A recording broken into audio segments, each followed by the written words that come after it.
At the age of 32, Alexander of Macedon stood at the edge of the known world, having conquered everything from Greece to Egypt, Persia, to the borders of India, and he wept because there were no more worlds left to conquer.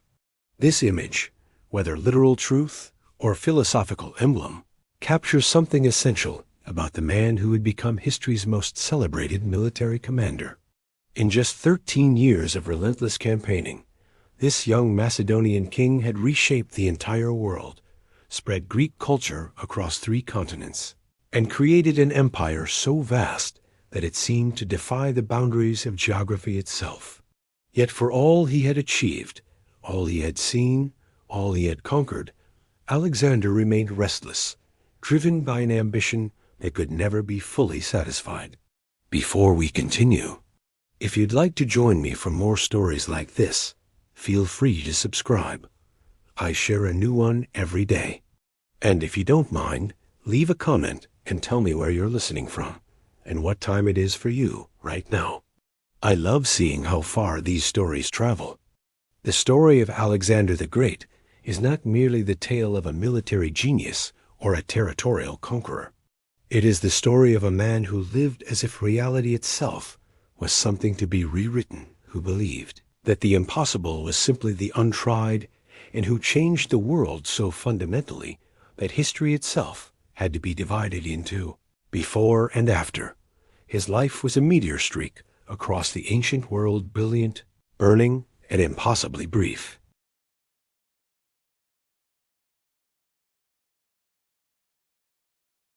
The ancient world of the 4th century before Christ was a world of city-states and kingdoms, of competing ambitions and constant warfare. Greece itself, despite its cultural achievements and philosophical brilliance, was politically fragmented. The great city-states, Athens, Sparta, Thebes, Corinth, spent as much time fighting each other as they did fighting common enemies.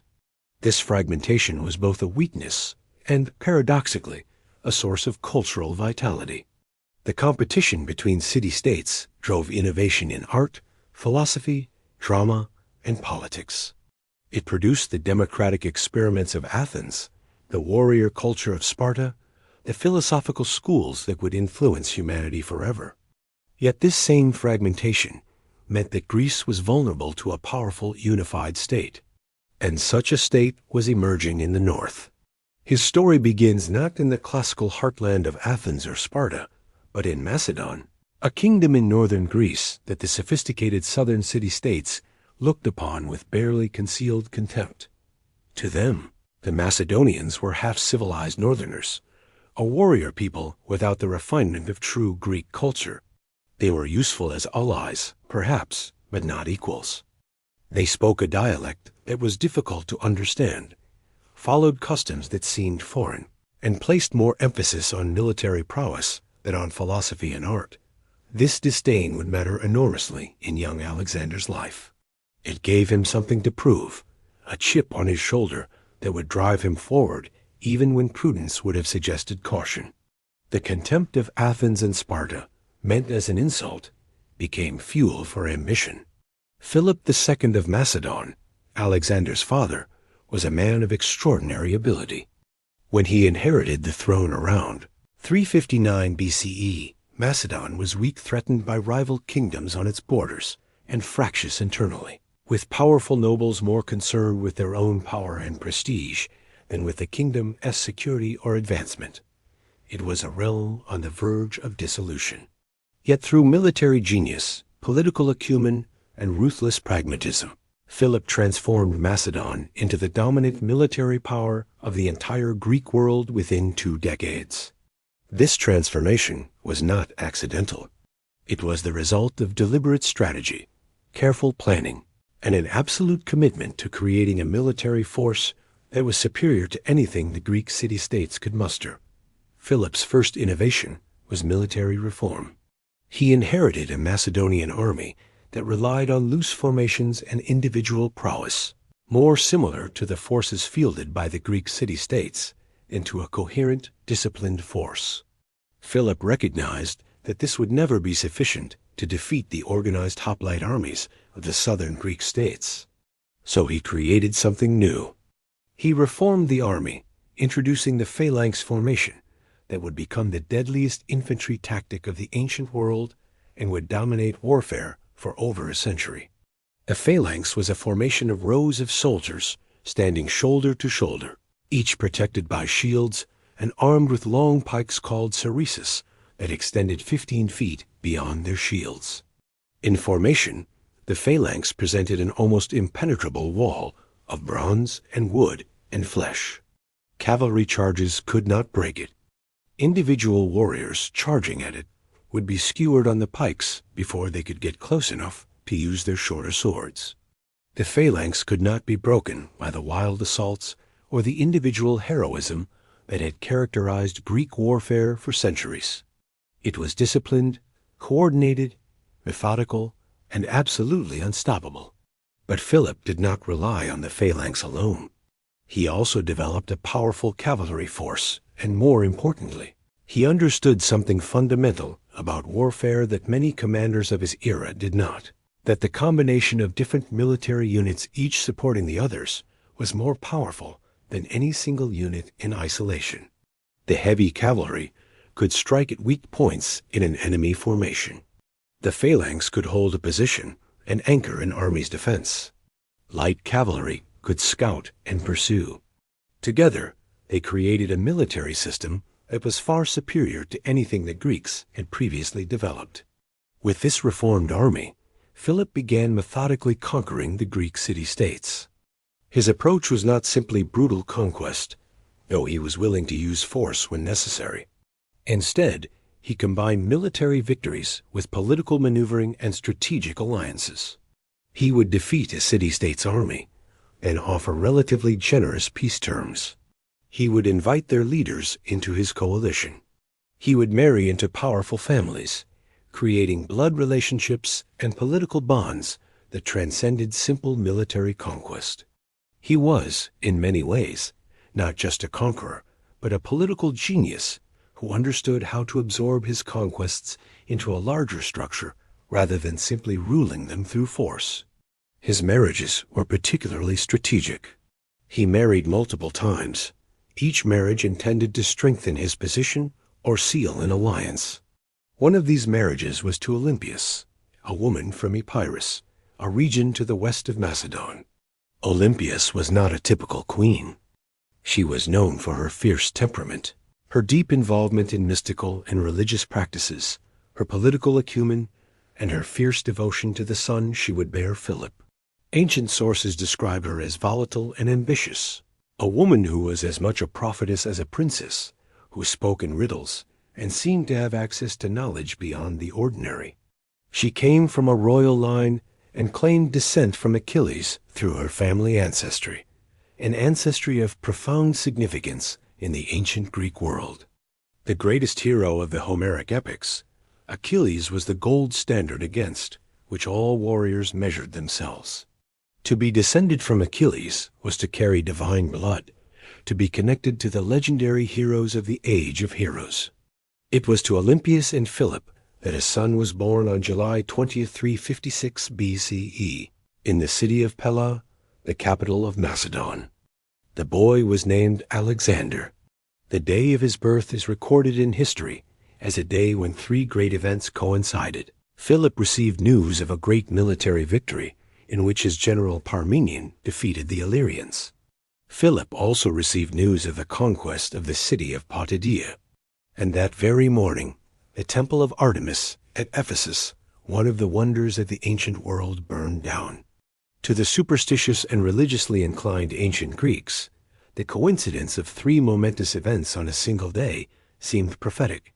They saw it as a sign from the gods. Some said it meant Philip's son would grow up to destroy great things. Others interpreted it as meaning his son would accomplish great things. Some said the burning of the temple meant that on the very day a man was born who would become so famous that he would outshine even the gods themselves. Philip, hearing all these omens, seems to have believed that his newborn son was destined for something extraordinary. Olympias had her own interpretation. She told her son, as he grew up, that his true father was not mortal Philip, but Ammon, the Egyptian god king, the divine being worshipped at the great temple in the Siwan oasis. She whispered this to him repeatedly, feeding his imagination with the idea that he was not merely the son of a king, but the son of a god. Whether she truly believed this, or was simply encouraging her son's ambition, remains debated by historians. What is clear is that from his earliest years, Alexander was taught to see himself as destined for something beyond the ordinary, as carrying divine or semi-divine blood within him. From his infancy, Alexander was groomed for greatness in every way. His father ensured that he received education from the best tutors available, and the best tutor in all of Greece was the philosopher Aristotle. In 343 BCE, when Alexander was 13 years old, Aristotle came to Macedon to serve as the young prince's tutor. Aristotle was already recognized as one of the greatest minds of his age. He had studied under Plato at the Academy in Athens and had absorbed the full wealth of Greek philosophical and scientific knowledge. He brought with him the accumulated wisdom of Greek logic, natural science, medicine, ethics, politics, and metaphysics. For 7 years, from when Alexander was 13 until he was 20, Aristotle taught the young prince not just academic subjects, but a way of thinking. He taught Alexander to be rigorous, systematic, and questioning. He taught Alexander that the world operated according to rational principles, that knowledge could be pursued through observation and reason rather than just through tradition or authority, that excellence in all things was a worthy and achievable goal. These lessons shaped Alexander's entire approach to life and warfare. He would approach military problems the way Aristotle approached philosophical problems, by observing carefully, reasoning through the situation, identifying the key elements and weaknesses, and then striking at the critical point. Throughout his entire life, Alexander would maintain an intense interest in natural science, geography, and understanding the lands he conquered. He would bring scholars and naturalists with him on his campaigns to document and study the peoples and creatures of the lands he passed through. But Alexander's education was not purely intellectual. Philip also ensured that his son was trained as a warrior from childhood, in keeping with Macedonian tradition. Princes were expected to be warriors above all else, and if they were to rule a warrior people, they had to earn the respect of their soldiers by demonstrating courage, military skill, and the ability to endure hardship. Alexander learned horsemanship from childhood, training with the famous horse Bucephalus, a wild black stallion that no one else could ride. According to legend, the young Alexander observed that the horse was frightened by its own shadow and tamed it by turning it toward the sun. Whether this story is literal truth or metaphor, it illustrates the point that even as a child, Alexander was a horseman of remarkable ability. He learned weapons training, learning to fight with sword and spear and pike. He learned military strategy by studying past battles and by observing his father's campaigns. He was trained to be comfortable in the field, to endure hardship, to make quick decisions under pressure. By his teenage years, Alexander had already participated in military campaigns with his father. Around the age of 16, he commanded cavalry charges in battles. His father, recognizing his son's military talent, gave him increasing responsibility and authority. At 18 years old, in 338 BCE, Alexander commanded cavalry at the crucial Battle of Chaeronea, where the Macedonian phalanx, supported by young Alexander's cavalry charges, decisively defeated the combined forces of Athens and Thebes. This was the battle that effectively ended Greek independence and established Macedonian hegemony over all of Greece. The southern city-states, despite all their cultural achievements and philosophical brilliance, despite all their past military glories, could not stand against the disciplined Macedonian army and the tactical brilliance of Philip and his young son. Chaeronea was a turning point. After this battle, Philip's domination of Greece was complete. The city-states submitted. Philip established a loose federation called the League of Corinth. in which all the Greek states were technically independent, but all were bound together by common defense agreements and by their subordination to Macedonian hegemony. Philip began planning for a new campaign, the invasion of Persia. The Persian Empire was the great power of the Eastern world, a vast realm that stretched from Egypt to India and encompassed countless nations and millions of people. It had threatened Greece in the distant past, and Philip believed that before the Persians could threaten again, they must be defeated. He began gathering resources and soldiers for a campaign that would rival anything he had previously attempted. But fate intervened. In 336 BCE, at the height of his power, Philip was assassinated. The assassination occurred at the wedding celebration of Alexander's sister Cleopatra to her uncle. Philip, in a moment of celebration and perhaps hubris, was walking in the public square at Asia, the ancient capital of Macedon, when one of his bodyguards, a man named Pausanias, stepped forward and stabbed the king to death. The reasons for the assassination are murky. Some sources suggest that Pausanias acted out of personal vengeance. Others suggest that there were political conspiracies at work. The question of whether Olympias, Alexander's mother, was involved in the assassination has been debated by historians for centuries. What is certain is that Philip, who had built an empire through his military genius and political skill, was brought down not by a rival army, but by an assassin's blade. Philip's death sent shockwaves through the Macedonian world and through all of Greece. Philip's extensive kingdom, barely held together by his personal power and the respect his military prowess inspired, suddenly had no clear successor. There was chaos. There were rival claimants to the throne. There was the possibility that everything Philip had built would splinter into civil war and dissolution. The city-states of Greece, seeing the chaos, began to think that perhaps they could throw off Macedonian dominance. The threat was real. If young Alexander could not consolidate his position, if he could not demonstrate that he was a worthy successor to his father, then Macedon itself might fragment. Alexander was 20 years old when his father died. He was at the wedding where the assassination occurred.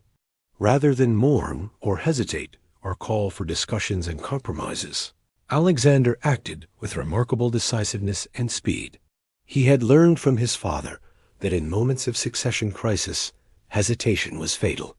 Speed and boldness were essential.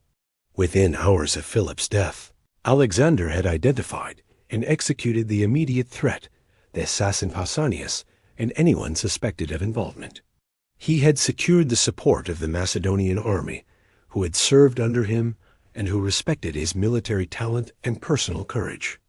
More importantly, he had the backing of the key generals, particularly Parmenion, Philip's greatest and most experienced commander, and Antipater, an older nobleman and political operator. These men had more to gain by supporting a young king they could influence than by supporting a rival claim. With these advantages, and demonstrating ruthlessness that foreshadowed his later conduct, Alexander executed or exiled every potential rival to the throne. He did not hesitate. He did not debate. He killed his potential competitors, including in some cases distant relatives who might have claims on the throne. He also moved swiftly against potential political opponents among the nobility. Some sources suggest he may have ordered the execution of his father's widow, the latest of Philip's wives, and her child, to eliminate any competing claims. Within weeks of Philip's death, Alexander was undisputed king of Macedonia. The transition of power, which could easily have been chaotic, had been accomplished with efficiency and minimal disruption. It was a display of political ruthlessness that would characterize Alexander's entire reign. Having secured his throne at home, Alexander then turned his attention to Greece. Many of the Greek city-states, particularly Athens and Thebes, saw in Philip's death an opportunity to throw off Macedonian dominance. The Athenian orator Demosthenes, who had spent years arguing against Macedonian expansion, and who had preached that the northern kingdom was a threat to Greek freedom, called for rebellion. Cities that had been forced into Philip's league withdrew their allegiance or expressed their intention to do so. The Thebans, in particular, seemed inclined to throw off Macedonian rule. It seemed possible, even likely, that everything Philip had built could unravel, and that Alexander's new kingdom would be torn apart by rebellions from those who no longer respected or feared Macedonian power. Alexander had to act quickly, and he had to act decisively. He marched south with his army with remarkable speed, moving so rapidly that many cities could not believe he was truly coming until Macedonian soldiers were already at their gates. The speed of his march was itself a display of power and capability. He wanted the Greek cities to understand that his youth did not mean weakness, that his lack of experience did not mean vulnerability. The best way to demonstrate this was through action. Thebes, the most significant rebellious city, stood against him. The city had a history of military prowess. Its walls were formidable. The Theban soldiers were experienced and brave, and the citizens had resolved to defend their independence. Alexander laid siege to the city. For a few days the Thebans resisted, attempting to hold their walls and hoping that other Greek cities would rise in support, that the weight of Greek opposition would convince Alexander to make a reasonable peace. But Alexander was still establishing himself as a ruler not to be trifled with, and Thebes' continued resistance was beginning to offend his sense of authority. Furthermore, he was aware that any hesitation, any sign of weakness, would encourage other cities to resist. So when Thebes attempted to negotiate and suggested surrender terms, Alexander rejected them. When the city fell, he ordered a massacre. The city was sacked and destroyed. Thousands of Thebans were killed. Thousands more were enslaved. Buildings were burned. The great city, which had only decades earlier been one of the leading powers of Greece, was razed to the ground.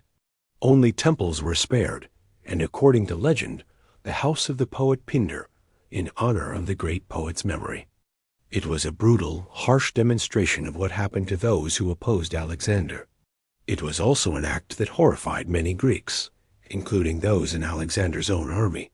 Some of his commanders questioned the necessity of such destruction. But Alexander understood something that many commanders did not, that terror, used strategically, could prevent far more bloodshed than unlimited mercy. Other cities that heard of Thebes' fate understood immediately what would happen to them if they resisted. The message was clear: submit or be destroyed. When Alexander then marched into southern Greece, most cities submitted without a fight. Athens, the great cultural center of Greece, the city that had produced democracy and philosophy and drama, opened its gates. The Athenians were practical politicians, despite their pride and their cultural achievements. They recognized that open rebellion would lead to their own destruction, that Alexander could destroy their city as easily as he had destroyed Thebes. Furthermore, Athens had limited military resources. The Athenian orator Demosthenes, who had called for rebellion, now fled into exile or hiding, his rhetoric having been rendered pointless by Alexander's decisive action. But Alexander, showing political wisdom that complemented his military prowess, demonstrated clemency toward Athens. He did not massacre the city. He did not demand reparations that would cripple it. He did not attempt to humiliate it or diminish it. Instead, he reconciled with Athens, accepting their submission and even showing respect for the city's cultural achievements. He understood that Athens was valuable as a cultural center and as a source of soldiers and ships for his future campaigns. He needed Greek soldiers, Greek ships, and Greek cultural legitimacy for what he was planning. Destroying Athens would serve no purpose. Reconciling with Athens would provide him with resources and legitimacy. By the end of 335 BCE, barely a year after inheriting the throne, Alexander had secured complete control of Greece. The city-states had submitted. The potential for rebellion had been crushed, illustrated by the example of Thebes. The Greek hoplite armies had been subordinated to Macedonian authority. Alexander had proven that despite his youth, Despite his lack of experience compared to men like Parmenion, he had the intelligence, the ruthlessness, and the courage to lead. But he was not satisfied with ruling Greece. He had inherited from his father not just a kingdom, but an ambition. Philip had been planning the invasion of Persia, the conquest of the great empire that dominated the Eastern world. That plan, interrupted by Philip's assassination, had remained in abeyance. Now, with Greece secured, Alexander revived it. In the spring of 334 BCE, Alexander crossed the Hellespont, the narrow strait separating Europe from Asia Minor, with an army of approximately 35,000 soldiers. This was a smaller force than one might have expected. The Persian Empire could field armies vastly larger than this, sometimes hundreds of thousands strong. But Alexander's force was composed almost entirely of veterans, well-trained professionals who had fought in multiple campaigns, who knew how to follow orders, who understood the Macedonian military system. It included the elite companion cavalry, the mounted soldiers who would serve as Alexander's strike force throughout his campaigns. It included the veteran Macedonian phalanx, the heavy infantry that would form the backbone of his army. It included siege engineers, sappers, light cavalry, archers, and support personnel. Accompanying this military force were engineers, architects, scientists, historians, and other scholars. Alexander was not just going to conquer. He intended to document and understand what he encountered, to learn about the lands he conquered and the peoples who inhabited them. His first action after crossing into Asia was symbolic and illuminating. He traveled to Troy, the legendary city where, according to Homer's epics, the Trojan War had been fought approximately 1,000 years earlier. Troy was no longer a great city. It was ruins by Alexander's time, but its significance was enormous for any Greek. The Trojan War was the greatest event of the legendary age, the war in which all the heroes of Greece had gathered to fight against the city of Troy. Most importantly, Troy was the city where Achilles, the greatest warrior of the Trojan War, had fought. Alexander was deeply influenced by the Homeric legends. He had been brought up on stories of Achilles, the warrior who was faster and stronger and more skilled than any other human, who was so fearless that he seemed almost supernatural. Achilles was Alexander's model, the hero he most wanted to emulate. When Alexander reached Troy, he ran naked around the tomb of Achilles in the traditional fashion and declared his passionate admiration for the hero. He also visited the tomb of Patroclus, Achilles' closest companion. These actions were not mere sentiment. By connecting himself to the legendary heroes of Greece, by claiming to be following in the footsteps of Achilles, by positioning himself as the successor to the greatest warrior of the age of heroes, Alexander was making a claim about the spiritual and historical significance of his campaign. He was saying that his war against Persia was not merely political conquest, but a continuation of the ancient rivalry between Greek and Asian civilizations that stretched back to the age of legends. Almost immediately after this symbolic gesture, Alexander faced his first major military test. The Persian satraps, provincial governors of Asia Minor, had gathered to resist him. They had not yet sent for the main Persian army under King Darius III's command, but they had assembled a considerable force, primarily composed of cavalry, to block Alexander's advance. The first encounter came at the river Granicus in northwestern Asia Minor. The Persian forces, commanded by the satraps and local Persian nobles, had taken up a defensive position on the far side of the river. They intended to prevent Alexander from crossing. Alexander's scouts reported that the Persian army was larger than his own. His generals were concerned. One of his most trusted generals, Parmenion, actually advised caution. He suggested that they wait until the morning to cross the river, when they would have better light and could plan a more careful approach. Surely, he reasoned, there was no need to risk a direct assault on an enemy position when they could take time to scout and plan. But Alexander, with the boldness that would characterize his entire military career, rejected this advice. he decided to attack immediately. He reasoned that if he delayed, the Persians would be able to bring in reinforcements or conduct better defensive preparations. Furthermore, and perhaps more importantly, Alexander believed in decisive action. Hesitation was the path to defeat. Speed and boldness could overcome numerical disadvantage. He made his decision. Alexander led a cavalry charge across the river, directly engaging the Persian forces. The battle was fierce and dangerous. Arrows flew. Horses fell. Men died.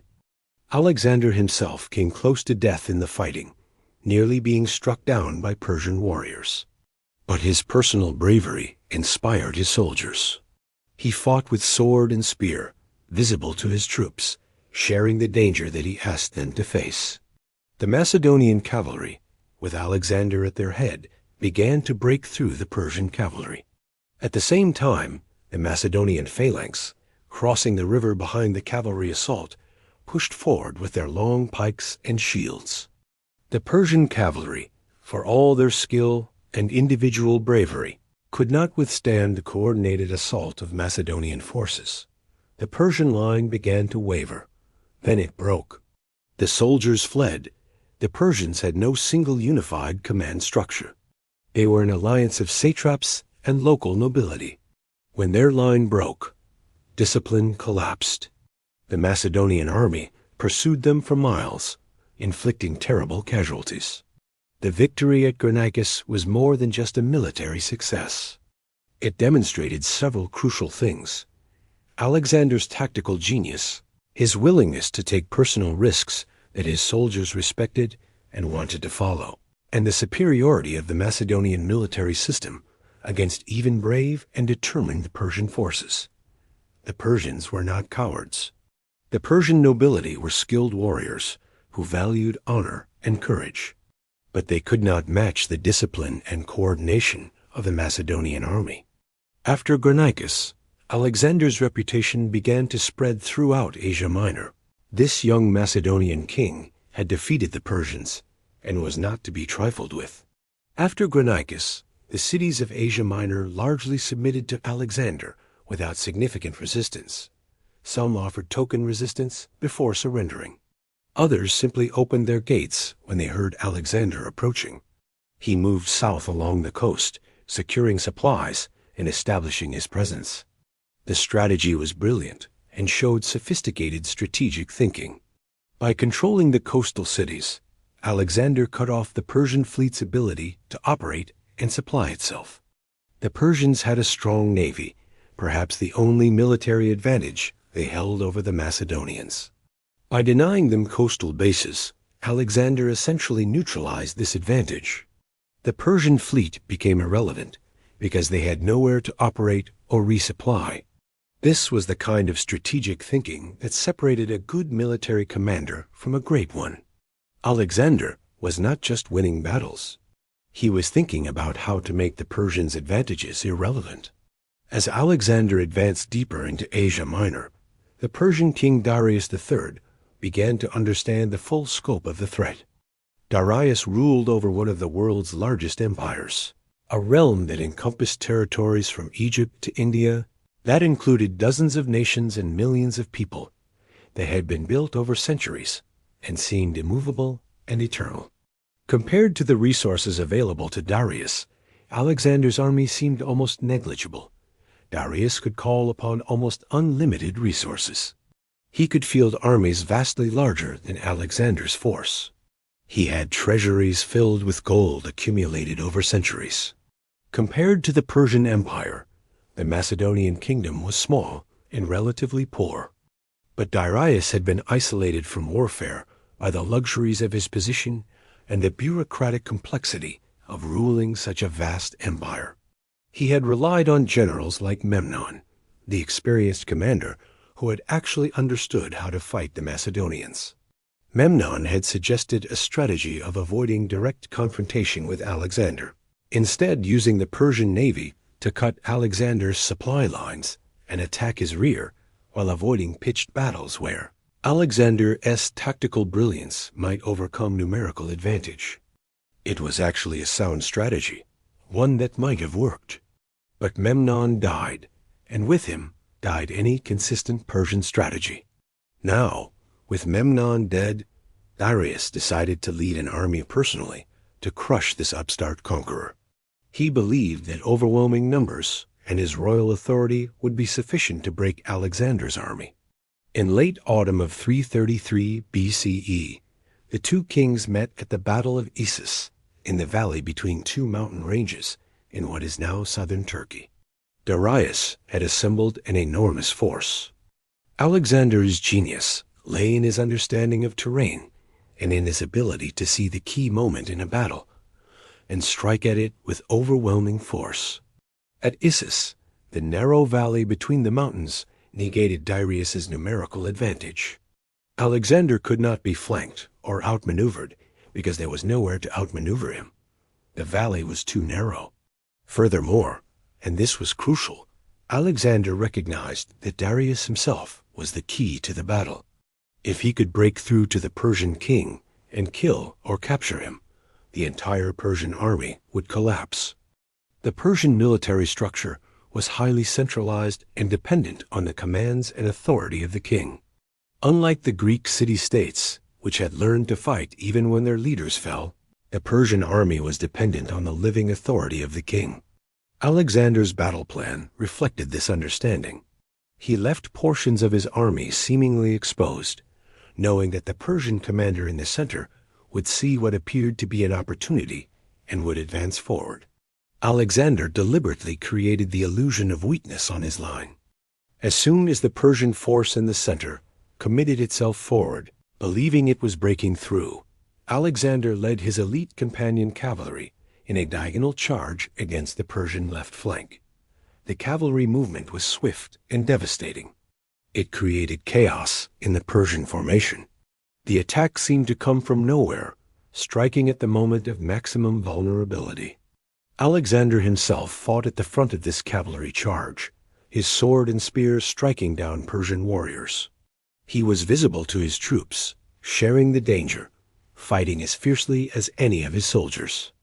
The sight of their young king in the thick of the fighting as a warrior rather than as a general safely behind the lines, inspired the Macedonian soldiers.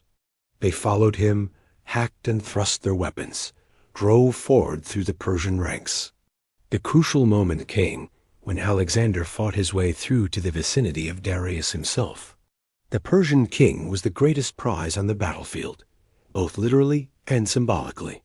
Darius found himself surrounded by Macedonian cavalry, facing the prospect of death or capture at the hands of the young Macedonian king. But Darius was not willing to die for his empire. The Persian king turned his horse and fled the battlefield, racing away with his guard, leaving his army behind. The moment Darius fled, the entire Persian army understood the battle was lost. The unity of command collapsed. They broke and scattered in panic.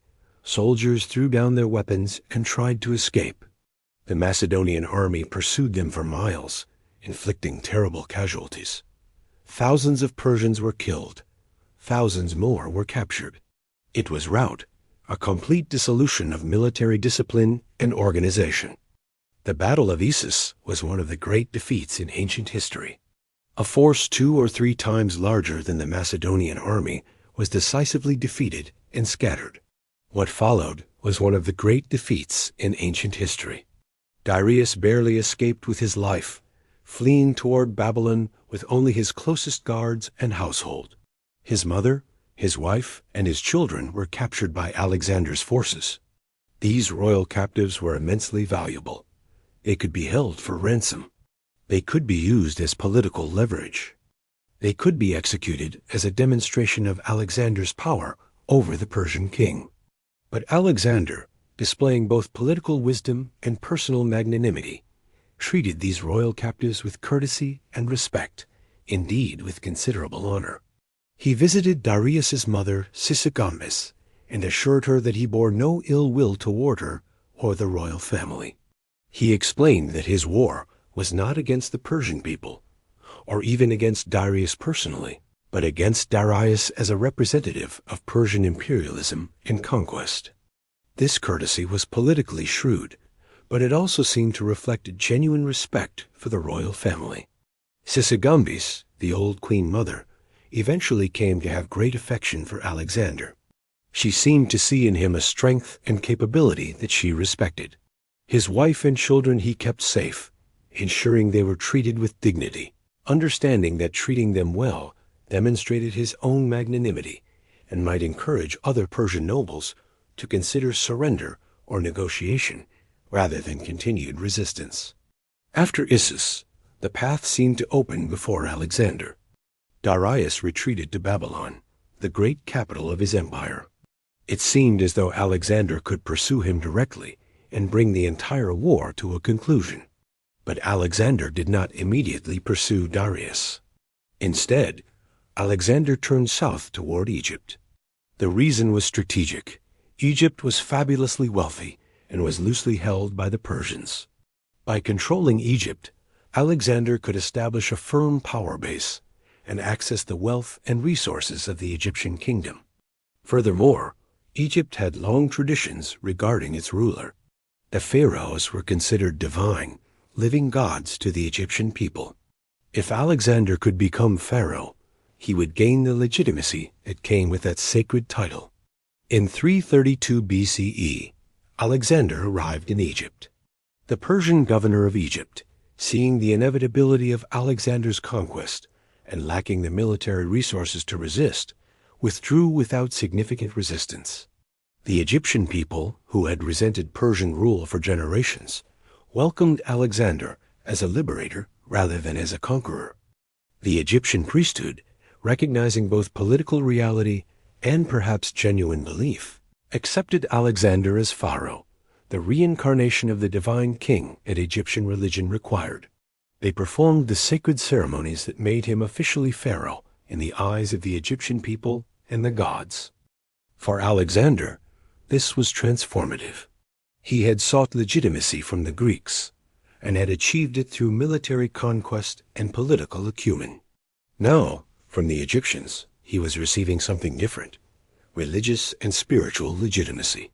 The priests of Egypt, keepers of ancient wisdom and religious authority, were confirming that he was divine, or at least semi-divine. But the deepest validation came when the priests of the oracle at the temple of Ammon at Siwa, in the western desert, sent word that they wished to consult with Alexander. The journey to Siwa was arduous. The Siwan oasis was located deep in the Libyan desert, many days' journey from the Nile Valley. It was one of the most sacred sites in the ancient world, home to the oracle of Ammon, the god most identified with wisdom and divine authority. Pharaohs had journeyed to Siwa to consult the oracle for centuries. Alexander undertook the journey despite the hardships, despite the danger of traveling through the desert, because he understood its significance. What transpired inside the temple of Ammon is unclear. The historical accounts are vague and contradictory. According to some sources, the high priest of Ammon greeted Alexander with words that seemed to acknowledge him as the son of Ammon. According to other sources, the priest simply confirmed what Olympias had always whispered to her son, that he was indeed the son of a god. Whether the priest was genuinely convinced, whether he was performing a political act, or whether Alexander himself interpreted the priest's words according to his own desires, we cannot now say with certainty. What is absolutely clear is that Alexander emerged from the temple of Siwa, convinced that he had received confirmation of what his mother had always claimed. He was the son of Hammon, the Egyptian god-king. This belief transformed how Alexander saw himself. He had always harbored the possibility, encouraged by his mother, that his true father was divine rather than mortal. Now, the priests of Egypt's greatest oracle had apparently confirmed it. From this point forward, Alexander believed himself to be divine, or at minimum semi-divine, the son of a god rather than merely a human king descended from human ancestors. This was not mere arrogance or ego, though certainly Alexander's personality had elements of both. Rather, it reflected a genuine spiritual and philosophical transformation in how he understood himself and his place in the world. This transformation had practical consequences. Alexander began to receive honors and worship that no Greek king had previously demanded or received. Statues were erected. Offerings were made. He was addressed with titles that implied divinity. Some of his generals and soldiers, particularly those from Macedonia, who had been raised in the Greek tradition of viewing kings as mortal leaders among soldiers, not as gods, were uncomfortable with this development. They had followed Alexander because they respected his military ability, his courage, and his leadership. The idea that they should worship him as a god seemed foreign and even offensive to their cultural sensibilities. But Alexander, increasingly confident in his own destiny, and increasingly influenced by the Oriental traditions of the empires he was conquering, began to demand such worship. With Egypt secured and his spiritual authority affirmed, Alexander established a new city in the Nile Delta as a capital for his vast enterprise of conquest and empire building. He called it Alexandria, naming it after himself, as was the custom with great conquerors. He invited famous architects and urban planners to design it as a great cosmopolitan center, a place where Greek and Egyptian culture could merge and coexist. He ensured that it had great harbors, libraries, temples, and public buildings. This city would eventually become one of the greatest centers of learning and culture in the ancient world, a repository of Greek and Eastern wisdom. Alexandria would outlast Alexander himself by centuries, continuing as a beacon of learning and culture long after his empire had fragmented. The Library of Alexandria, which would be built after Alexander's time, would contain hundreds of thousands of scrolls and manuscripts. The Museum of Alexandria would be a center for scholars and scientists. For nearly 1,000 years, Alexandria would remain the intellectual heart of the Mediterranean world. From Egypt, Alexander's attention turned once again toward Darius and the heart of the Persian Empire. The Persian king had retreated to Babylon and was attempting to organize a final, desperate defense. He had sent messages throughout his empire calling for new armies to be raised. He had gathered resources from his vast territories. He believed that if he could assemble a sufficiently large force and defeat Alexander in a pitched battle, he could reverse Alexander's conquests and restore Persian dominance. The stage was being set for a final confrontation between the two kings, a battle that would determine the fate of empires. In 331 BCE, the two armies met again, this time at the village of Gaugamela, near the Tigris River in northern Mesopotamia, in the heartland of the ancient Assyrian kingdom. This time, Darius had assembled what was probably the largest army the Persians had ever fielded in response to a single threat. Ancient sources vary wildly in their estimates of the Persian force, with some claiming 500,000 soldiers, others claiming smaller numbers. The most reasonable historical estimates place the Persian force at somewhere between 200,000 and 300,000 soldiers. The army included cavalry, archers, chariots, and even war elephants, massive creatures that the Macedonians had never encountered in battle before. Darius had also ensured that the battle would take place on open ground where his numerical advantage would matter most. He refused to allow Alexander to trap him again in a confined space, as had happened at Issus. At Gaugamela, Alexander's force was perhaps 50,000 soldiers, still vastly outnumbered, perhaps by a factor of 5 or 6 to 1. Alexander's generals urged caution. They looked at the numbers and the vast sea of enemies they would have to face, and advised that perhaps negotiation or strategic retreat might be wiser than a direct battle. Parmenion, his senior general and the most experienced military officer in the Macedonian army, actually advised Alexander to attack immediately before Darius could deploy his entire force, before the Persians could fully organize. But Alexander, displaying the supreme confidence or reckless arrogance that characterized his entire personality, decided to do something different. He ordered his army to rest. He decided to sleep the night before the battle, to allow his soldiers to rest and refresh themselves. When his generals expressed their surprise and concern that he was sleeping the night before such a momentous battle, a battle upon which everything depended, Alexander replied with words that have echoed through history. He said that he should be able to sleep peacefully precisely because he would finally have the opportunity to fight Darius decisively. No more chasing, no more evasion. Here, finally, was a direct confrontation with the Persian king in command of the Persian army. Tomorrow, one way or another, everything would be decided. The Battle of Gaugamela, fought on October 1st, 331 BCE, was Alexander's masterpiece, the culmination of his understanding of warfare. The Persian army stretched across the battlefield in what seemed like an overwhelming display of military might and power.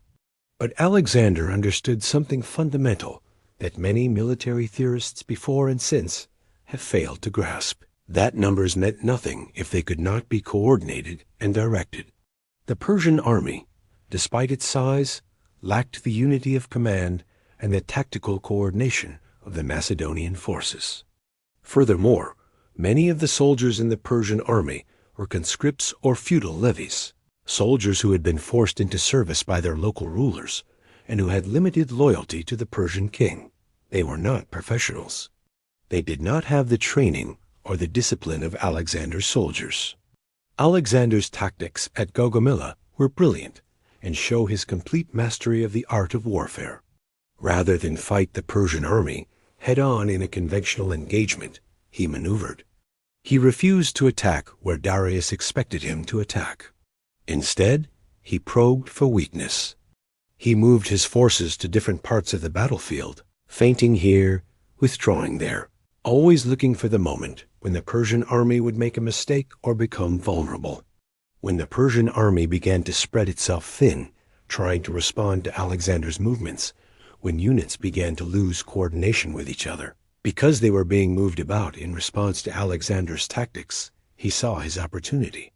At the crucial moment, Alexander launched his cavalry, the companion cavalry, the elite mounted soldiers who fought beside him and who had now been hardened through years of continuous warfare. In a concentrated strike aimed directly at Darius himself and his immediate bodyguard. This was the strategy that had worked before.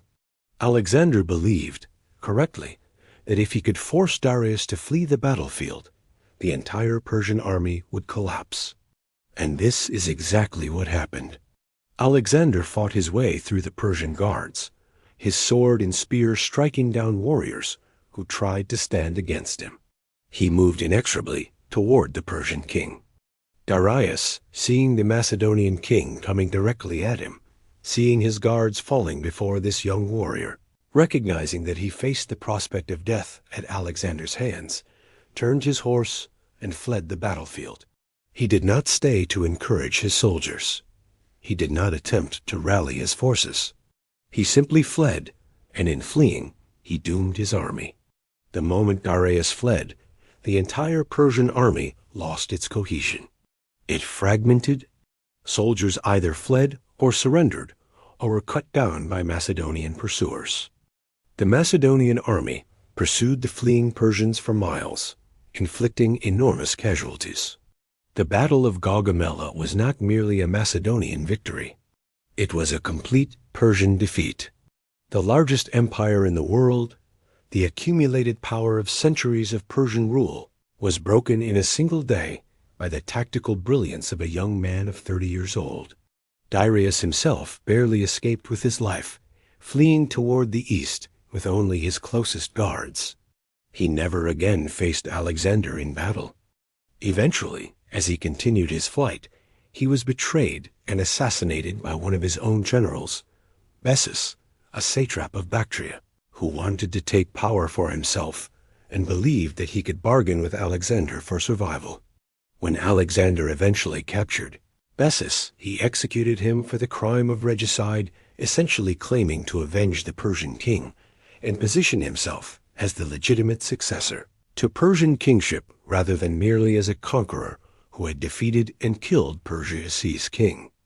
After Gaugamela, the Persian Empire, which had stood for over 200 years, which had ruled over dozens of nations and millions of people, which had been the great superpower of the ancient world for generations, effectively ceased to exist as an independent entity.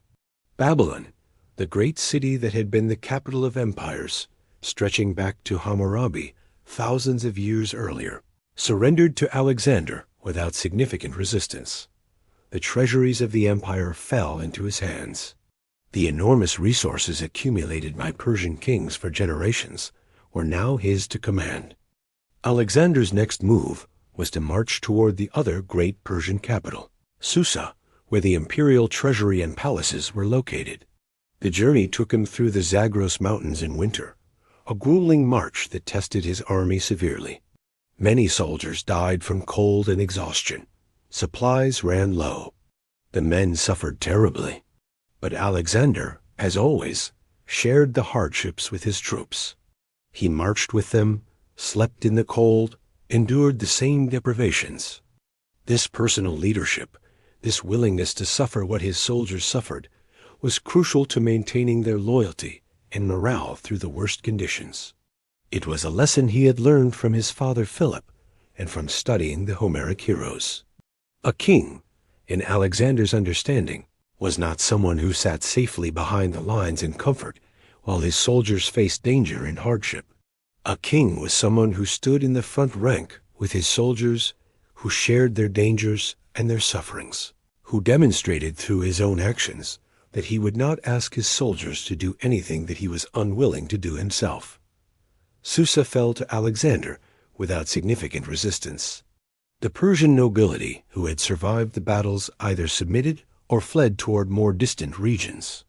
Alexander found vast treasures in Susa, the accumulated wealth of generations of Persian emperors. Mountains of gold coins, precious stones, works of art, and artifacts of incredible value were suddenly Alexander's property. According to historical accounts, he distributed much of this wealth to his soldiers, understanding that loyalty in the ancient world was maintained through a combination of respect, shared hardship, and material reward. The soldiers who had followed him across 3 continents, through deserts and mountains, and into battle against overwhelming odds, deserved compensation for their service and loyalty. Over the next several years, from 330 to 327 BCE, Alexander pursued the remaining Persian opposition. The satrap Bessus, who had assassinated Darius, had fled to Bactria in the far northeast of the Persian Empire. Alexander pursued him relentlessly, driving his army through regions that few Greeks had ever seen. The pursuit took Alexander into territories that were barely known even by name to most Greeks, across the Oxus River, through the Hindu Kush Mountains, into regions that were on the very edge of the known world. These were harsh, unforgiving lands, and Alexander's army suffered greatly. But Alexander was driven by determination to eliminate all resistance and to extend his dominion as far as possible. Alexander subdued these regions, establishing Macedonian control and founding cities. He renamed several cities Alexandria, creating a chain of Hellenistic cities that would serve as outposts of Greek culture and administration. In the east, he married women from the Persian and local nobility, including the beautiful Roxana, whom he had seen and fallen in love with, and whom he married according to Macedonian customs. More significantly, he encouraged his soldiers to marry local women, creating a blending of Greek and local populations that would accelerate the spread of Greek culture throughout the East. Bessus was eventually captured, brought to trial for the murder of Darius, and executed. This brought to a close the effective military and political resistance of the Persian nobility. But Alexander did not turn back toward home. He continued pushing east, driven by ambition, by the desire to understand the limits of the world, and perhaps by the divine inspiration he now believed he carried within himself.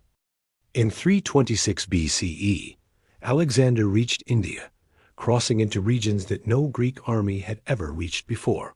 His fame had preceded him. Stories of his conquests had spread. When he arrived in India, various local rulers came to negotiate with him or to prepare for battle. He crossed the Hydaspes River and there he met resistance from King Porus, a powerful Indian ruler who commanded a large army, including war elephants, massive creatures that the Macedonian soldiers had never encountered in battle, and that they feared greatly. The battle against Porus was one of the hardest-fought battles of Alexander's entire career. The war elephants were terrifying enormous creatures that seemed almost invulnerable, and that had never been defeated by Greek or Macedonian forces. Porus was also a capable military commander who understood how to use his forces effectively. The battle was hard fought and lasted for hours, with the outcome uncertain for much of the engagement. But Alexander, drawing on all his experience and tactical brilliance, found a way to counter the elephants. He deployed his cavalry not directly against the elephants, but against the Indian flanks. He split Porus's forces, creating confusion and disorder among the Indian army. Gradually, Macedonian discipline and coordination overcame the initial shock of the elephant charges. The Indian army was defeated. Porus himself, wounded and defeated, was brought before Alexander. At this moment, Alexander had an opportunity to execute Porus, or to treat him as a defeated enemy to be enslaved or punished. Instead, according to the historical accounts, Alexander asked Porus how he wished to be treated. Porus replied with words that have echoed through history, "As a king treats another king." Alexander was so impressed by this response, and by Porus's nobility in defeat, that he not only spared him, but reinstated him as a client king, effectively allowing him to continue ruling his territory under Alexander's sovereignty. This showed a side of Alexander beyond mere conquest and domination, a respect for dignity and nobility that transcended victory and defeat. But Alexander's army was reaching its limit. They had been campaigning for over a decade, far from home and family, fighting constantly against diverse enemies in strange lands. They had conquered what seemed like the entire known world. They were exhausted, homesick, and longing to return to their families and their homeland. When Alexander announced his intention to continue east, to explore further into India, to discover the edge of the world, his army refused. They would not march further. They demanded that Alexander turn back. It was one of the rare moments when Alexander's will was thwarted by those under his command. He raged at his soldiers, refusing to accept what he saw as mutiny and disobedience. He argued that they had come this far, that they were so close to discovering the edge of the world, that they could not stop now. His generals attempted to persuade him that the army was at the breaking point, that if he pushed them further, they might mutiny entirely or simply collapse from exhaustion. Alexander's reaction was to lock himself in his tent, refusing to eat or speak with anyone. He stayed in isolation for 3 days, hoping that the army would change its mind, that cooler heads would prevail, that his soldiers would recognize their duty to continue following their king. But the army stood firm. They would not march further. They had reached the limit of what they were willing to endure. After 3 days of isolation, Alexander, recognizing that he could not compel his soldiers to march further without risking a complete breakdown of discipline and loyalty, emerged from his tent and accepted their decision. The conquest would stop here. Alexander ordered the construction of a great fleet of ships and began the journey back westward, following the Indian rivers back toward the Persian Gulf, and then the Arabian Sea. This return journey was extremely difficult and arduous. Alexander sailed his fleet down the river systems of India, facing hostile populations and difficult terrain. The local peoples, who had not been fully conquered, attacked the fleet. Part of his fleet was destroyed or damaged in combat and in navigating difficult river passages. Alexander himself was seriously wounded in combat during this river journey, struck by an arrow that nearly killed him.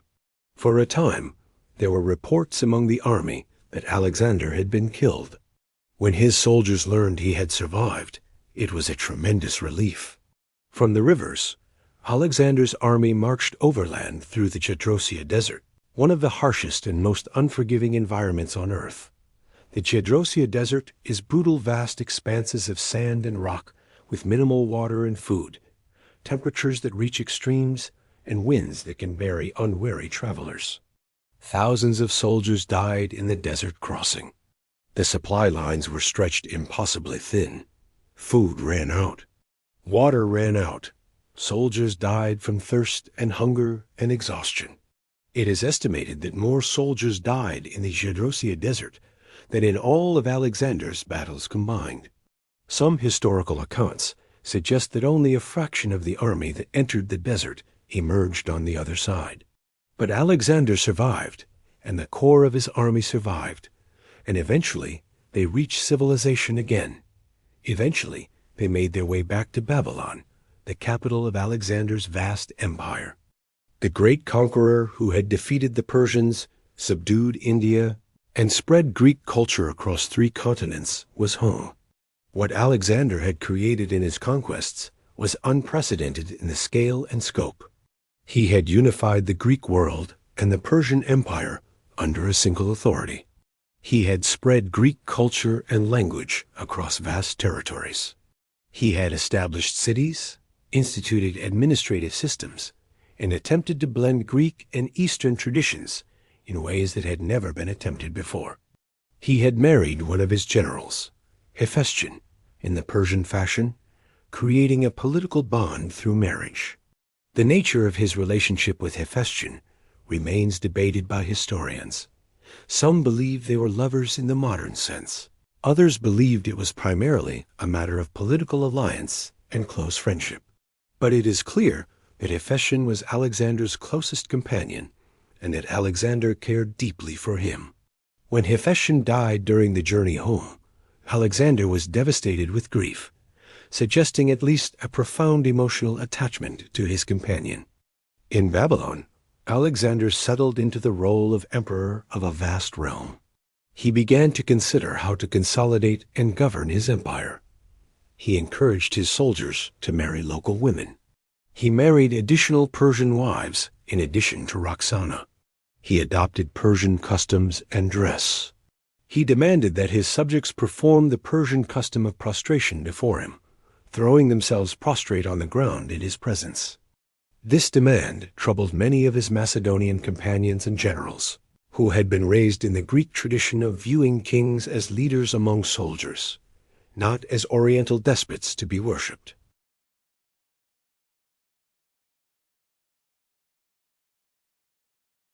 Alexander also began to exhibit signs of paranoia and erratic behavior. He began to suspect treachery among his generals. He executed some whom he suspected of disloyalty. He demanded increasing honors and worship. These behaviors may have been partly a result of consuming alcohol heavily. There are accounts suggesting that Alexander drank excessively and that his behavior became increasingly volatile when intoxicated. Some modern historians have speculated that Alexander may have been suffering from a disease or illness that affected his mental state. What is clear is that the young, brilliantly commanding general who had conquered the world was beginning to show signs of instability and paranoia in his absolute power. He planned new expeditions and new conquests. He considered invading Arabia. He considered sending an expedition to explore the Caspian Sea. He wanted to consolidate and expand his dominion. He seemed incapable of rest or satisfaction, always wanting more, always planning the next campaign, always believing that greater achievements were possible if he could only push further. But in June 323 BCE, Alexander fell gravely ill. The cause of his illness remains one of history's great mysteries. Some ancient sources suggest malaria, contracted in the marshes and low lands of Mesopotamia. Others suggest typhoid fever. Some suggest he was poisoned, though there is no solid evidence for this claim. What is clear is that the mighty conqueror who had defeated the Persians and conquered India, who had never lost a battle, who had seemed invincible, declined rapidly. His fever grew worse. He became delirious. His condition deteriorated. Alexander summoned his generals to his deathbed. The great commanders and noblemen who had followed him across 3 continents gathered around their king as he lay dying. According to the historical accounts, his generals were devastated, refusing to believe that Alexander could actually be dying. He had seemed so invincible that death seemed impossible. When asked to whom he would leave his empire, when asked about the succession and who should rule after him, Alexander gave an answer that would echo through history, and that would have profound consequences for the future. He reportedly said simply, "To the strongest." These words suggested that Alexander believed his empire would be divided among those capable of seizing and holding power. He did not designate a single successor. He did not provide clear instructions for the governance of his realm. He left his empire to be fought over. Alexander died on June 10, 323 BCE, at the age of 32, having ruled for just 13 years. His body was placed in a golden coffin and eventually transported to Alexandria, the city he had founded, where his tomb became one of the wonders of the ancient world. His death sent shockwaves through the ancient world. The empire he had built so rapidly and so brilliantly almost immediately began to fragment and disintegrate. His generals, the Macedonian nobility, and the cities he had conquered all struggled for control. Wars broke out. Battles were fought. Former allies became bitter enemies as each sought to expand his own power and secure his portion of Alexander's vast realm. Within a few years, his empire was divided among his most powerful generals. Seleucus took the eastern territories, eventually ruling a vast domain stretching from Mesopotamia to India. This realm became known as the Seleucid Empire and would last for centuries. Ptolemy took Egypt, founding the Ptolemaic dynasty that would rule Egypt for 300 years, until the death of Cleopatra. Antigonus took Macedon and Greece, ruling over the Macedonian homeland and the Greek city-states that Alexander had unified. These three major kingdoms, the Seleucid, Ptolemaic, and Macedonian realms, became the major powers that dominated the Mediterranean and Middle Eastern world for the next 2 centuries. Though his empire did not survive intact, though it fragmented into competing kingdoms that often fought against each other, Alexander's legacy was profound and lasting. He had spread Greek culture, Greek language, and Greek ideas across vast territories. The cities he founded, particularly Alexandria in Egypt, became centers of learning and culture. The blending of Greek and Eastern traditions that he encouraged created a new cultural synthesis that would influence the world for centuries. His military tactics influenced warfare for generations. Commanders would study his campaigns and attempt to replicate his strategies. The period after Alexander's death is known as the Hellenistic Age, a time when Greek culture and civilization spread throughout the Mediterranean and Middle East. Greek language became the lingua franca of the Eastern world. Greek philosophers, scientists, and scholars traveled and worked throughout the vast territories that had once been Alexander's empire. Greek cities and institutions were established in lands that had never previously been touched by Greek civilization. The Library of Alexandria and the Museum of Alexandria, both established after Alexander's time, became centers of learning where Greek and Eastern knowledge were collected and studied. For nearly 1,000 years, Alexandria remained a center of learning and culture, preserving knowledge and wisdom that might otherwise have been lost. His example, a young man of supreme confidence and ambition, achieving the seemingly impossible, inspired rulers and conquerors for centuries to come. Genghis Khan, the great Mongol conqueror who would build an empire even larger than Alexander's, was influenced by the example of Alexander's conquests and studied Alexander's military campaigns. Napoleon Bonaparte, the French general and emperor, admired Alexander deeply, studied his campaigns in detail, and attempted to model himself on the Macedonian king. Great commanders and leaders throughout history would look back to Alexander as the exemplar of the military genius and visionary leader. Universities were founded to study his campaigns. His story became the template for what an ambitious young leader could achieve through brilliant military strategy, courage, and determination. Yet there is something poignant and tragic in Alexander's story as well. He achieved everything he set out to achieve and more, yet he never seemed satisfied. He conquered the known world and then wept that there were no more worlds to conquer. He died young, at 32, his work unfinished, his vision incomplete. He had not organized his empire for long-term stability. He had not designated a clear successor. He had not ensured that his achievements would outlast him. Within a few years of his death, his empire was divided among his generals. Within a generation, the unity he had created was lost. Had he lived longer, had he been granted more time, would he have created something more stable and lasting? Might he have organized his empire into a coherent, long-lasting political structure? Might he have achieved even greater conquests? Might he have discovered the edge of the world that he so desperately wanted to find? We will never know. What we do know is that in a remarkably short time, one man, through genius, ambition, courage, and ruthlessness, changed the world so fundamentally that history itself was divided into before and after his lifetime.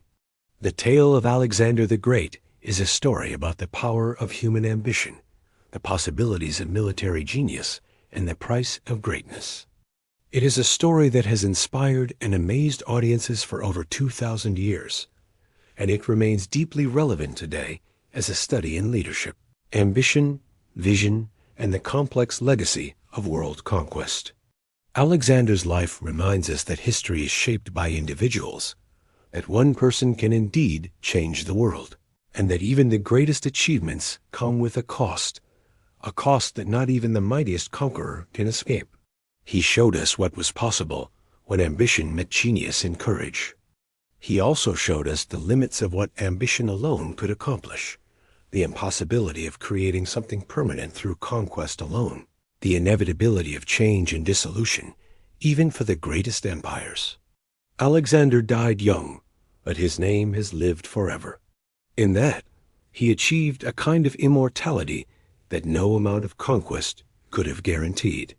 He remains, more than 2,000 years after his death, one of the most studied, most admired, and most debated figures in human history. His story continues to inspire military strategists, leaders, and dreamers. His legacy shaped the course of human civilization, and perhaps that is the greatest achievement of all, not the empire he built, which fragmented after his death, but the memory he left behind, the inspiration his life provided, and the way his story continues to capture the imagination of humanity across countless generations and cultures.